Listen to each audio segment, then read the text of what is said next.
When John Milton in the mid-1600s decided to try his hand at writing an epic, he was fully aware that he would be challenging comparison with the great narrative poems of classical antiquity, the Iliad, the Odyssey, and the Aeneid. Since all three of those poems focus on warfare and/or heroic adventuring, it's not surprising that Milton's first thought was to choose a subject drawn from the early history of his native island, with its Saxon chieftains and British kings.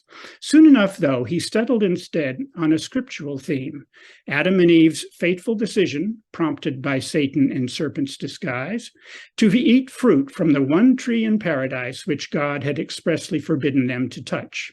Though that single action is the fulcrum on which the whole poem turns, Milton still did manage to find a place for some battle books by having Archangel Raphael describe to Adam the war that was fought in heaven between God's loyal angels and the rebellious faction mobilized by a disgruntled Satan. Inevitably defeated and cast down into hell with all his cohorts, Satan resolves to retaliate by seducing and corrupting God's new darlings so blissfully installed in Eden. The poem's central question, of course, is who was to blame for the fall? Satan for tempting Eve? Eve for listening to Satan? Adam for listening to Eve?